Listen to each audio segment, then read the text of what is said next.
Now we are going to start with chapter number 10, 3 questions.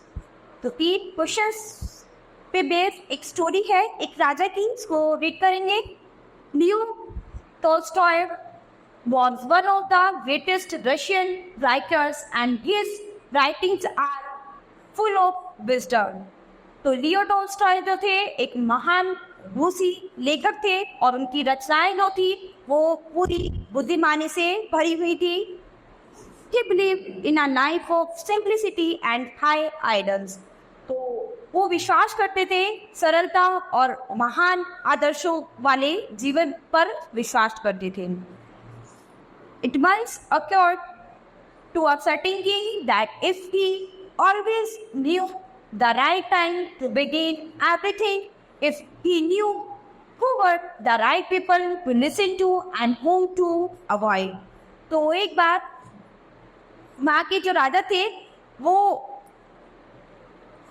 यही विचार करते थे कि यदि हमेशा वो ये जान पाए कि किसी भी काम को करने का सही समय क्या है और यदि वो ये जान जाए कि कौन से वो लोग हैं जिनको सुनना चाहिए और किन्हें अवॉइड करना चाहिए.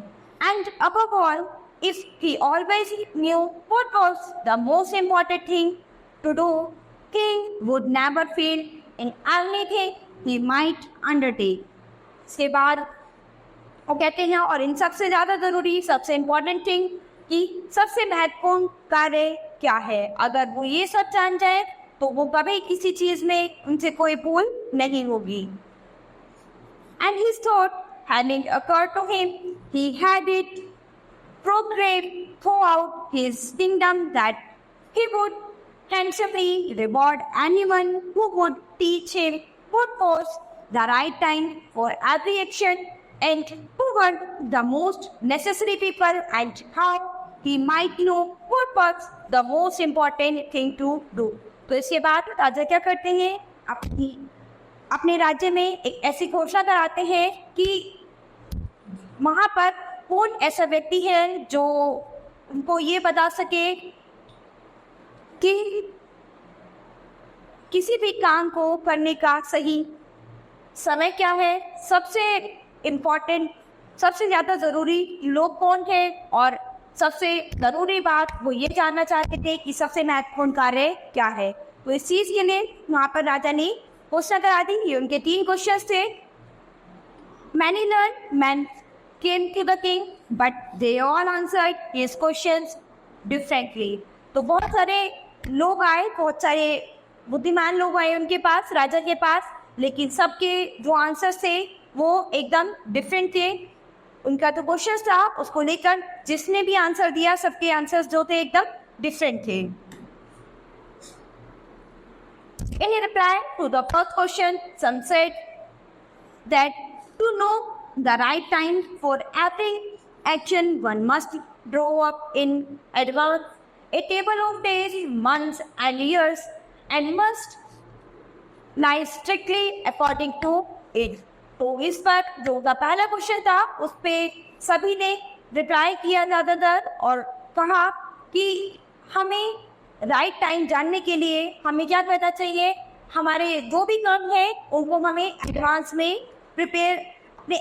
में हमें सोच लेना चाहिए, यानी दिन के हिसाब से, मंथ के हिसाब से, ईयर के हिसाब से हमें पहले ही उसे प्लान कर लेना चाहिए. Only thus said they could everything be done at its proper time. तो सभी का कहना यही था कि कुछ भी करने से पहले हमें उसे प्लान कर लेना चाहिए, तो यही सब कामों को करने का एक प्रॉपर टाइम होना चाहिए. Others declared that it was impossible to decide beforehand the right time for every action. और कुछ व्यक्ति ऐसे थे जिन्होंने डिक्लेयर किया था कि ऐसा इम्पॉसिबल है ये डिसाइड करना कि किसी भी काम को करने के लिए सही समय क्या है. But that not letting oneself be absorbed in idle pastime, one should always attend to all that was going on and then do what was most needful. Other again said that however attentive the king might be to what was going on. It was impossible for one man to decide correctly the right time for every action. तो इसके बाद राजा को लगा कि ये impossible है, किसी एक आदमी के लिए ये डिसाइड करना इम्पॉसिबल है कि किसी भी काम को करने के लिए सही समय क्या है, एकदम करेक्ट टाइम क्या है. But that he should have a council of wise main who would help him to fix the proper time for everything. लेकिन वो चाहते थे कि कोई भी जो बुद्धिमान व्यक्ति है, कोई भी बुद्धिमान व्यक्ति जो है वो इसमें हेल्प कर सकता है कि fix time, proper fix time को तय करने में कि किस समय कौन सा काम करना चाहिए, तो प्रॉपर उनका टाइम डिसाइड करने में एक बुद्धिमान व्यक्ति जो है वो उनकी मदद कर सकता था. But then again, others said there were some things which could not wait to be laid before a council. But about one had once to decide that one must know beforehand what was going to happen. It is only magicians who know that, and therefore, in order to know the right time for every action. उसके बाद उन्हें लगा कि केवल जो magicians है वही जान सकता है कि किसी भी काम को करने के लिए सही समय क्या है. कोई भी काम है हम जो कर रहे हैं उसके लिए राइट टाइम क्या होगा वो केवल एक मैजिशियंस ही बता सकता है. One must consult magicians. तो उसके बाद उन्हें लगा कि उन्हें किसी मैजिशियन से कंसल्ट करना चाहिए. Equally various were the answers to the second question. इसके बाद अब वो अपने second questions पर आते हैं. Some said the people the king most needed were his counselors, others the priests, others the doctors. While some said the warriors were the most necessary. तो उसके बाद जब वो अपने second question पर आते हैं तो उसके आंसर्स को सुनते हैं तो कुछ लोग कहते हैं कि राजा को उन लोगों की बात सबसे पहले सुननी चाहिए जो काफ़ी प्रिय होते हैं, या फिर डॉक्टर्स होते हैं, या फिर जो बहुत ज़्यादा मुसीबत में होते हैं, सबसे पहले उनकी बातें सुननी चाहिए. To the third question as to what was the most important occupation, some replied that the most important occupation in the world was silence. Others said that the most important occupation in the world was science. तो जो इनका third question था उसमें क्या था कि सबसे most important occupation, कुछ लोग बताते हैं कि सबसे मोस्ट ऑक्यूपेशन जो है वो वर्ल्ड में साइलेंस है, लेकिन अदर कुछ पीपल्स बताते हैं कि मोस्ट इम्पॉर्टेंट ऑक्यूपेशन जो है वर्ल्ड में वो साइंस है. तो कुछ लोगों ने साइलेंस को बताया, कुछ लोगों ने साइंस को बताया. Other said that it was skill in warfare and others again that it was religious worship. और किसी ने उसे religious worship के का नाम दिया. All the answers being different. तो सभी आंसर जो थे वो एक दूसरे से डिफरेंट थे. The king agreed with none of them. और किंग ने किसी के भी साथ एग्री नहीं किया. And gave the reward to none. और उन्होंने किसी को भी कोई रिवॉर्ड नहीं दिया. But still wishing to find the right answers to the questions. और अभी वो यही विश कर रहे थे कि उन्हें उनके क्वेश्चंस के राइट आंसर्स किसी के द्वारा मिल जाएं. He decided to consult a hermit finally renowned for his wisdom. अब वो किसी एक बुद्धिमान इंसान को ढूंढ रहे थे अपने क्वेश्चंस के आंसर के लिए. The hermit lived in a wood which he never quieted, and he received none but common folk. So the king put on simple clothes and before reaching the hermit's cell and dismounted from his horse and leaving his bodyguards behind, he went alone. When the king approached, the hermit was digging the ground in front of his hut. तो जैसे ही जब राजा approach करने के लिए गए तो वो hermit जो था वो एक ग्राउंड में फ्रंट पर एक हट थी, झोपड़ी थी, उसके पास गए. Seeking the king he greeted him and went on digging. The hermit was frail and weak and each time he stuck his spade into the ground and turned a little earth he breathed heavily. तो जो वो hermit जो था वो बहुत ही ज़्यादा week था, कमज़ोर था और पूरे टाइम जो था वो उसी ग्राउंड में रहता था और वहीं पर अपना समय बिताता था. The king went up to him and said, I have come to you, wise hermit, who asked you to answer 3 questions. How can I learn to do the right thing at the right time? तो उसके बाद राजा उसके पास जाते हैं और उससे बोलते हैं कि मैं तुम्हारे पास आया हूँ. बुद्धिमान हर्मिट से बोलते हैं और उसको बोलते हैं कि मैं तुमसे पूछना चाहता हूँ, मेरे 3 क्वेश्चंस हैं, मैं अपने 3 सवालों के जवाब तुमसे लेना चाहता हूँ. How can I learn to do the right thing at the right time? तो क्या तुम मुझे ये बता सकते हो कि किसी भी काम को करने के लिए करेक्ट टाइम, राइट टाइम क्या है? Who are the people I most need, यानी कौन से लोग हैं जो मेरे लिए सबसे ज़्यादा ज़रूरी है. And to whom should I therefore pay more attention than to the rest? और कौन से लोग हैं जिनको मुझे सबसे पहले सबसे ज़्यादा अटेंशन देनी चाहिए? And what affairs are the most important and need my first attention?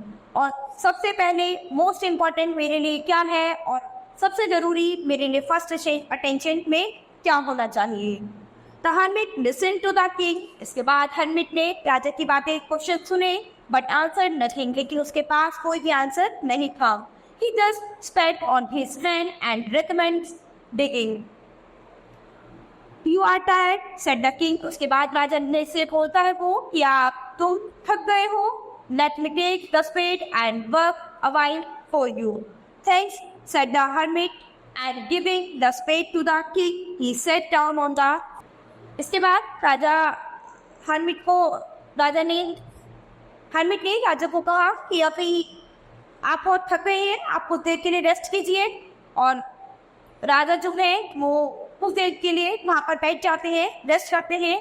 When he had dug 2 beds, the king stopped and repeated his questions. उसके बाद वो दोबारा से अपने क्वेश्चंस फिर से अपने सवालों के जवाब मांगने लग जाते हैं राजा उससे. The hermit again gave no answer.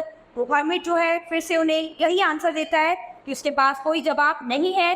But rose stretched out his hand for the spade and said, now rest a while and let me work a bit. तो उसके बाद फिर से हर्मिट उनको यही जवाब देता है कि अभी आप थोड़ी देर के लिए रेस्ट करो और मुझे मेरा बचा हुआ काम करने दो. But the king didn't give him the spade and continued to dig. 1 hour passed. तो लेकिन राजा को उसका कोई भी जवाब नहीं मिला था. करीब 1 घंटा बीत गया था.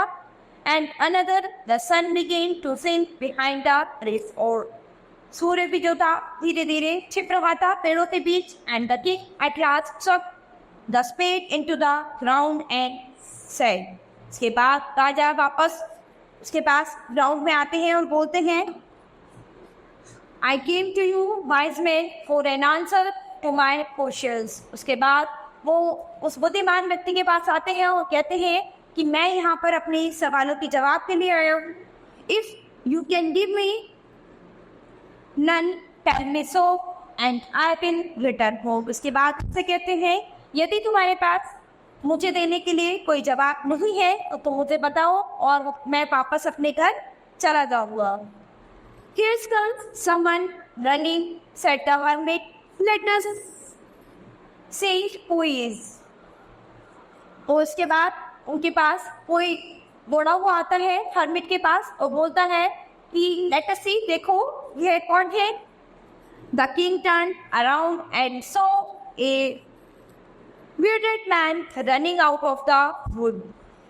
The man had his hand pressed against his stomach and blood was flowing from under him. When he reached the king, he fell fainting on the ground, moaning sadly. The king and the hermit unfastened the man's clothing. There was a large wound in his stomach. The king was it was best as he could and banged it with his handkerchief and with a towel that the hermit had. तो उसके बाद उन्होंने देखा कि एक जो आदमी आ रहा था उनके पास, उसके पेट पर कोई घाव लगा हुआ था, उसमें से एक खून लग रहा था। और अब क्या किया राजा ने और हर्टमिट ने मिलकर उसको धोया और उसको इसको बैंडेज किया, उसको घाव पर मलहम लगाई और उसको ठीक किया और अपने रुमाल से इसको साफ करके, तो टॉवल से अच्छे से साफ करके उसको बैंडेज किया। But the blood would not stop, लेकिन उसका जो खून था वो बहे जा रहा था, रुक नहीं रहा था। The king again and again remove the bandage soap with blood, और राजा जो थे वो एक पे एक बैंडेज लगाए जा रहे थे, लेकिन जो उसका खून जो था वो निकलना बंद नहीं हो रहा था, वो एक सांप से निकलता ही जा रहा था। And post and rebandage the wound, और वो बार बार उसको वॉश करे जा रहे थे, उस पर पैटेज किए जा रहे थे। When at last the blood keeps flowing, the man revived and asked for something to drink. इसके बाद आखिर में जो ब्लड था, वो ब्लड का फ्लो जो था वो थोड़ा रुक गया, और जो वो आदमी था वो पहुंचा उसके पास और उसको कुछ पानी पीने के लिए दिया। King brought fresh water and gave it to him. उसके बाद उसने राजा को भी ताज़ा पानी पीने के लिए दिया।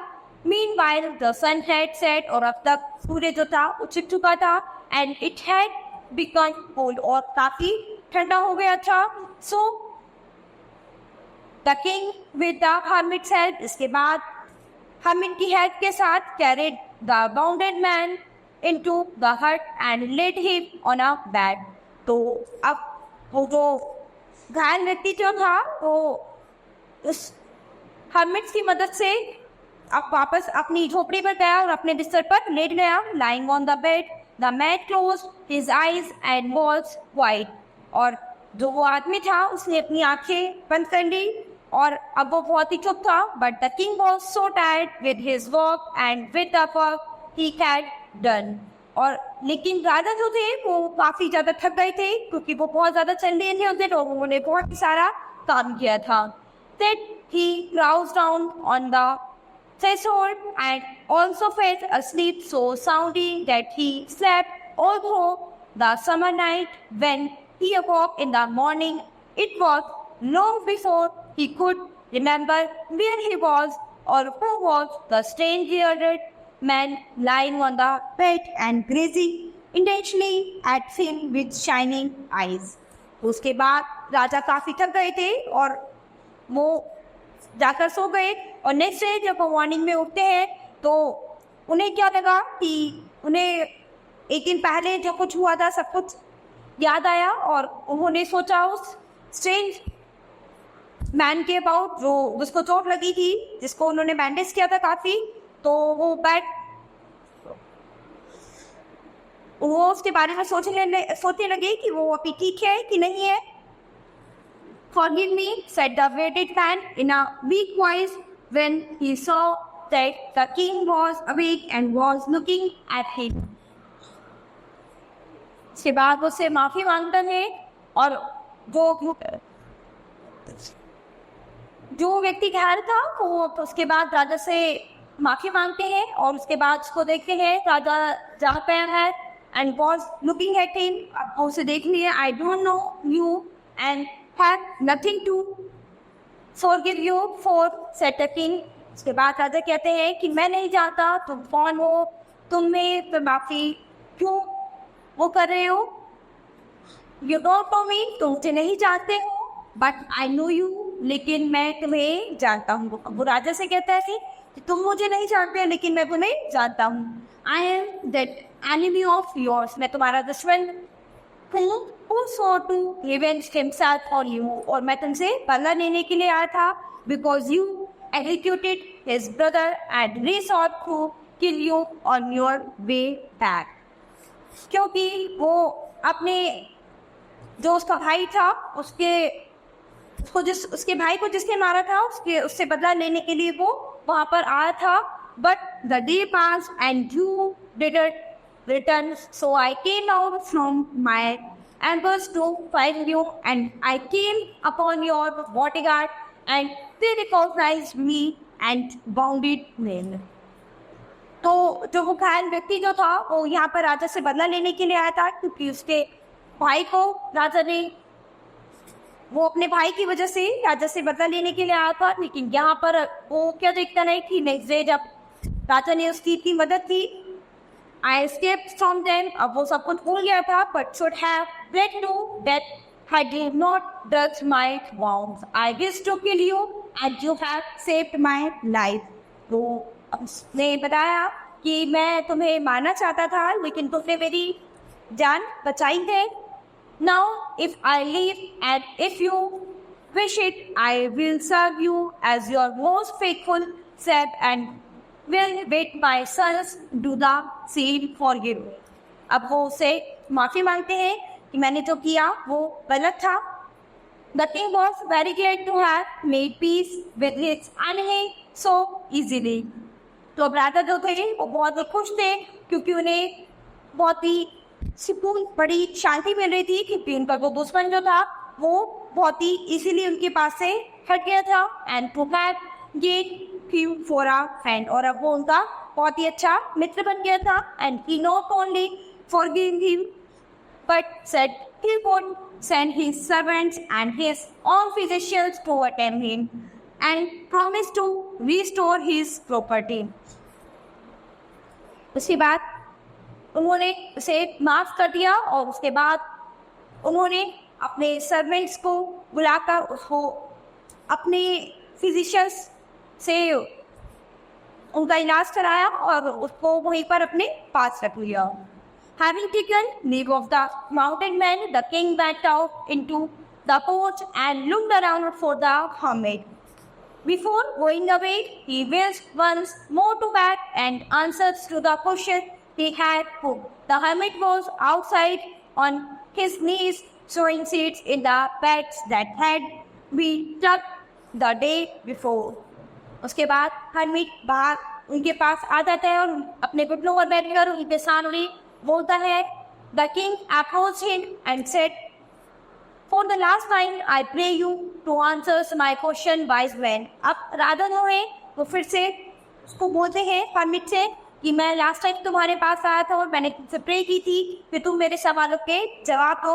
वो उस बुद्धिमान व्यक्ति से कहा, "You have already been answered," said the hermit. अब हर्मिट कहता है कि आपके पास पहले से ही आपके सवालों के जवाब हैं.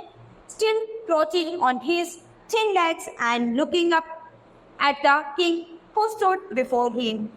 How answered? What do you mean? asked the king. अब राजा पूछते हैं कि कैसे आंसर है, मैं तुम्हारा मतलब नहीं समझा.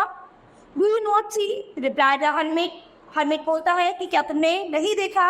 If you had not pitied my weakness yesterday and had gone your way, the man would have attacked you and you would have repented of not having stayed with me. So the most important time was when you were digging the beds and I was the most important man, and to do me good was your most important business. तो राजा को बताता है कि आपने अभी जो कल हुआ था वो सब देखा नहीं था कि आप मेरे पास अपने सवालों के जवाब के लिए आए थे, लेकिन जैसे ही वो घायल व्यक्ति हमारे पास आया, उसको मदद की ज़रूरत थी, तो सबसे पहले मोस्ट इम्पॉर्टेंट चीज़ आपके पास क्या थी कि आपने उसको बैंडेज किया, आपने उसकी जान बचाई. तो यही चीज़ थी, यानी सबसे इम्पॉर्टेंट चीज़ हमारे पास क्या है कि जो व्यक्ति हमारे सामने परेशान है हमें उसकी मदद करनी है. तो सबसे पहला काम, सही उसके किसी भी काम को करने का सही समय यही है कि जो काम सबसे पहले हमें ज़रूरी दिखाई दे रहा है, यानी जो व्यक्ति परेशानी भी है, वही काम हमें करना चाहिए. The most important time was when we were attending to him. तो सबसे इम्पॉर्टेंट टाइम क्या था उस समय कि आपने उस घायल व्यक्ति को अटेंड किया, उसको बैंडेज किया, उसकी देखभाल की. For if you had not bound up his wounds he would have died without having peace with you. तो अगर आप उसकी इस समय मदद नहीं करते तो वो जी नहीं पाता. So he was the most important man and what you did for him was your most important business.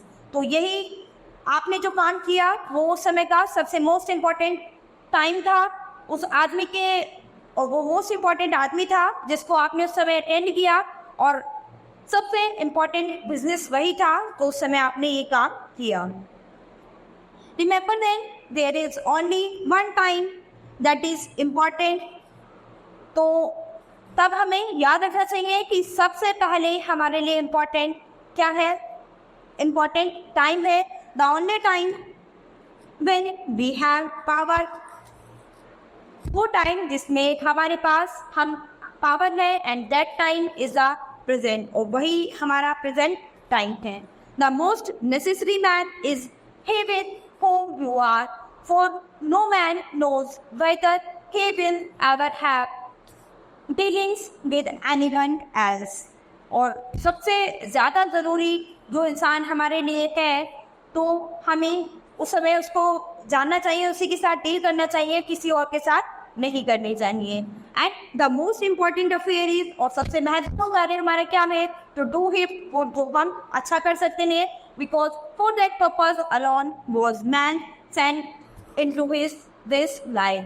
तो क्योंकि वो पर्पज जो था उससे क्या था, उस आदमी की जो लाइफ जो थी वो बच गई, तो सबसे इम्पोर्टेंट काम उसने क्या किया था? उसकी जान बचाने का. तो लियो टॉल्स्टॉय की ये एक, लियो टॉल्स्टॉय एक रूसी लेखक थे, उनकी काफ़ी रचनाएं थी और उन रचनाओं में से एक रचना ये भी थी. तो ये बहुत अच्छी स्टोरी थी एक राजा की जिसके पास 3 क्वेश्चंस थे. उन्हें उन 3 क्वेश्चंस के जवाब के लिए वो एक बुद्धिमान व्यक्ति के पास जाते हैं और उससे पूछते हैं कि मुझे मेरे इन 3 सवालों के जवाब चाहिए. तो उसने उनके 3 सवालों का जवाब बड़ी से दिया. तो यानी सबसे सही समय क्या है, यानी जो व्यक्ति सबसे ज़्यादा परेशानी में है हमारे सामने, उसको अटेंड करना ही हमारा सबसे इम्पोर्टेंट वर्क है. और दूसरा उसका सबसे बड़ी चीज़ थी किस पद से विश्वास करना चाहिए, किसको नहीं करना चाहिए, किसको अटेंड करना चाहिए. तो हमें जो हमारे सामने ज़रूरी लोग हैं या जो मदद के लिए जिनको हमारी मदद की ज़रूरत है उनको हमें अटेंड करना चाहिए, और जिसकी वजह से किसी की लाइफ सेव हो या किसी का कोई अच्छा काम हो जाए, किसी की लाइफ बन जाए, वो ही हमारे सबसे इम्पोर्टेंट कार्य है. So students, this chapter has finished. We will start with the next chapter in the next class.